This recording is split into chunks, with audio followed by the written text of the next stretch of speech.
Autrefois, une race de chasseurs exceptionnels, les Bayas, chassaient le python d'une façon tout aussi extraordinaire, en employant un appât humain. Il arrive que les hommes de Mbao aient eux aussi recours à cette technique. Naina, le chef pisteur, va introduire une jambe dans le terrier et la fera avaler volontairement par le python.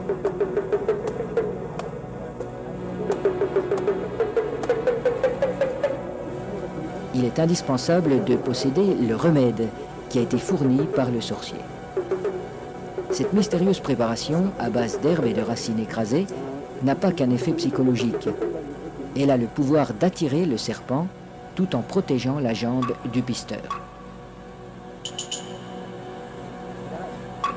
Le remède agit encore comme un lubrifiant.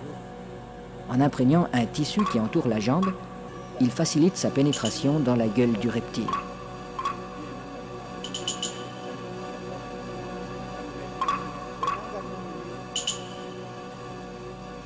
La jambe appât restera en principe intacte, car le python avale simplement cette proie qui vient à lui. À peine sera-t-elle attaquée superficiellement par les sucs digestifs.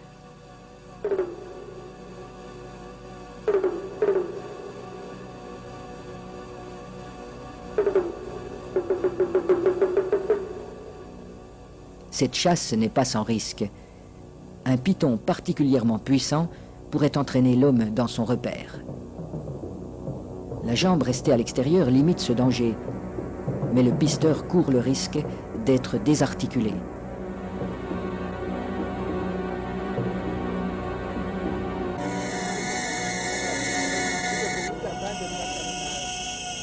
Pour rendre l'attente moins pénible, mais aussi faciliter le glissement des corps de l'homme et de l'animal, on place des feuilles fraîches sous le pisteur.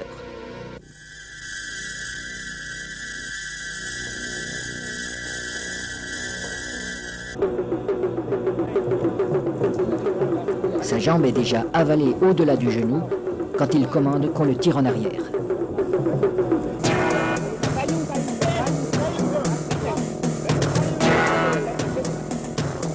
Refusant de laisser échapper sa proie, le python apparaît.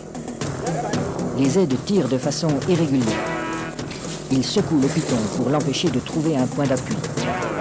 Le pisteur relève son pied à angle droit pour ferrer le serpent, à la manière d'un hameçon. L'animal se sent piégé, mais il ne peut plus lâcher la jambe.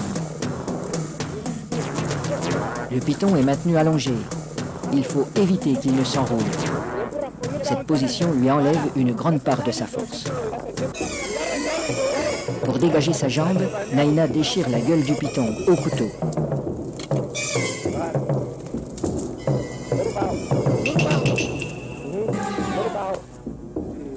Puis, il lui tranche la tête. Les autres pisteurs relâchent progressivement le serpent. Dans un premier temps, le corps décapité reste inerte. Puis apparaissent des ondulations nerveuses de plus en plus puissantes.